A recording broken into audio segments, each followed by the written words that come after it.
Ryan Gosling is like the nicest, sweetest guy in the world. And after hearing that a rich, handsome movie star like Ryan Gosling is a nice guy, the first thought that came into my head was, I'm a real nice guy. Everybody knows I'm a nice guy. Being a nice guy is kind of my thing. It bothers me because that means my ugly niceness has to compete with his good-looking niceness. And I don't think good-looking people should be nice. Because being nice is an ugly people quality. Well, that was a clip from the stand-up comedy special from comedian Chris Estrada, and he's performing at Punchline in San Francisco this week. And he's joining us now live in studio. Chris, thanks so much for joining us. Thank you for having me. Of course, I have to ask, is it true? Do good-looking people, should they be a little bit more mean? I feel like, you know, leave niceness to the common folk, you know? It's like, leave that to us. You guys just kind of be handsome and mysterious, you know? Mysterious. Yeah. Okay, I love that. Well, Chris, we're really excited to have you here on the show today. And, you know, you've been a stand-up comedian for such a long time now. You've made waves in the entertainment industry. But I have to ask, when did you first get started in comedy? I started about 10 years ago. 10 years ago in Los Angeles. I used to have 3 bad jobs to pay me what 1 bad job would pay me. And then one of those jobs, I got laid off and my nights were free. And I was like, you know what, I'm finally gonna start comedy. And then, because my nights are open, so I just went and started open mics 10 years ago, and now I'm here. And now here you are. Yeah. So when did it start? Were you just telling jokes at home with your friends? Did they tell you, hey, I think this is something you should take more seriously? No, you know what's so funny? I feel like it started from when I was a kid, but I was never like a class clown.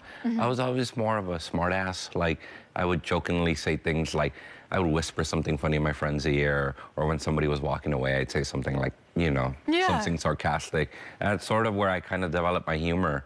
And it wasn't until much later that I was like, I just want to do this. Yeah.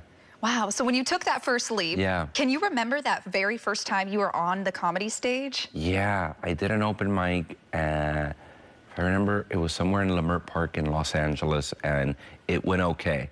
I remember it went okay because my second time went so bad. Oh, okay. Yeah, it was just awful. I got like somebody threw something at me. Oh, no. Well, actually, I'd really like to talk about that because I think sometimes, especially audience members or people who are fans, don't understand how hard it is sometimes to be a comedian. What kind of thick skin does it take?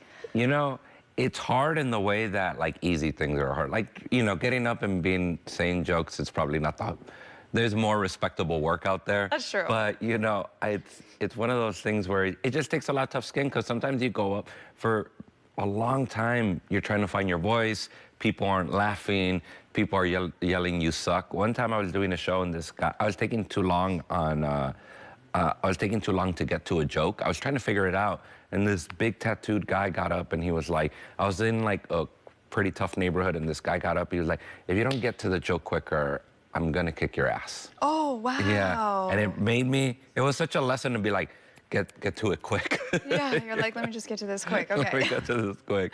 Wow, okay, so hopefully you didn't have too many of those. No, not too many of those.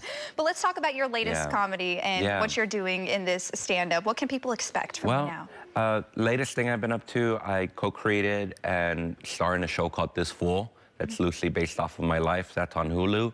And then aside from that, I'm just doing stand-up right now. You know, there's a writers and actors strike, so I can't really work on anything right now. But luckily, stand-up exists outside of, you know, SAG and the writers strike.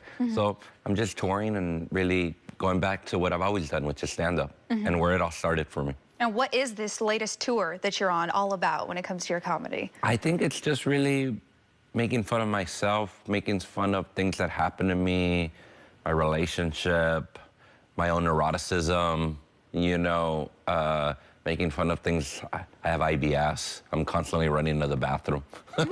Things like that. You're just like making fun of myself, right? Making fun of myself. I'm just like, I'm my own punchline. So I know that you wear a few different hats. Yeah. And you mentioned how you were a co-creator of the TV show.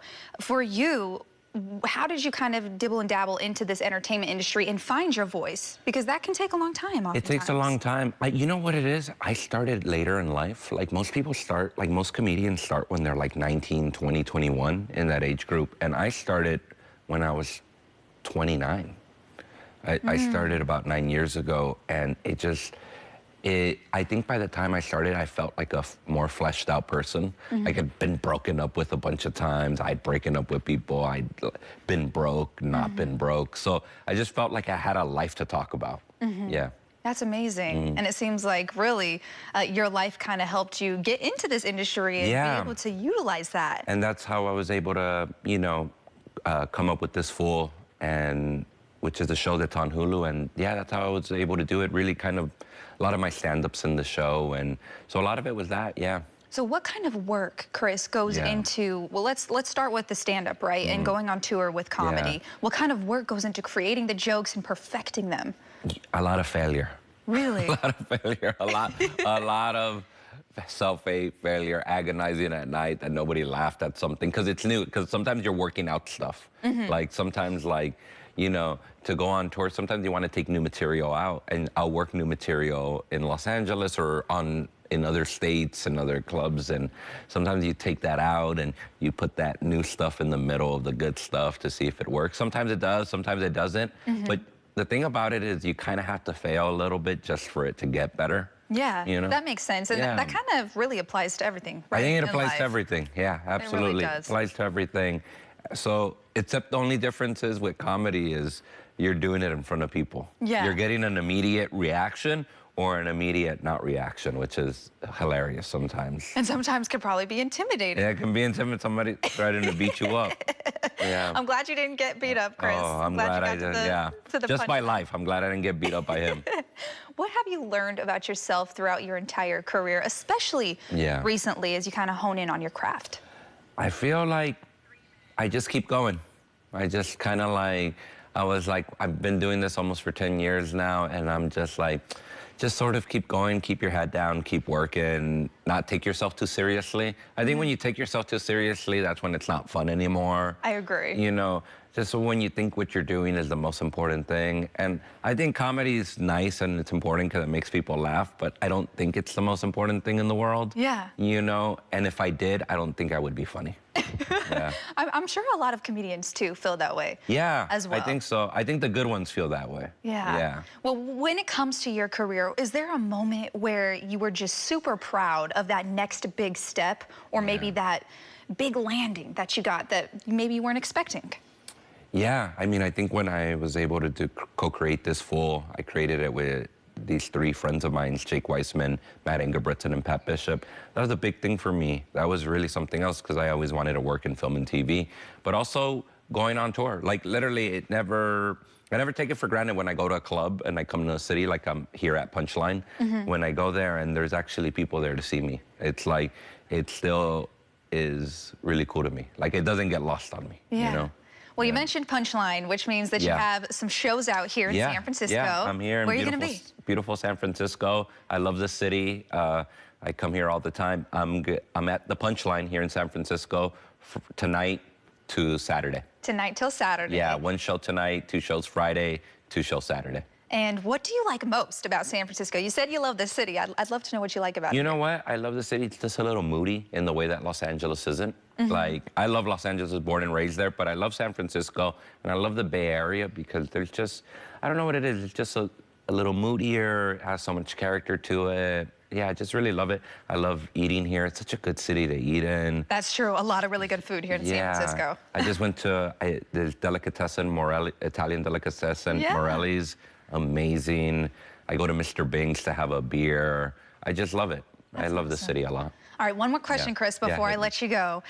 Any piece of advice out there for aspiring comedians or maybe even actors who just want to get into the entertainment industry? You know what? I always say, try it. Like, if you want to be a comedian, if you want to go on stage and do comedy, try it. Go to an open mic and try it. And if you like it, that's awesome. Keep going. And if you don't, that's okay. At least you did it. You know, and for people who want to be actors, I always go, kind of treat it like a job almost in a sense, like research. Go, where can I go to learn about this? And like Google, like, where can I take acting classes? Or is there a community college that offers acting classes? And like, and also just treating it like a job. you know, not treating it like a hobby, but treating it like, how do I get better at this? How do I take this seriously? That's amazing. I really appreciate that piece of advice. Well, thank you so much, Chris, for joining us. I appreciate it. Of course, one more time, they can catch you tonight for one show. Yeah, tonight at the Punchline through Saturday. It's one show Thursday night, 2 shows Friday, 2 shows Saturday. Amazing. Well, I know a lot of our viewers are going to be very excited to check you out. So thank you so much, Chris. Thank you so much. Of course.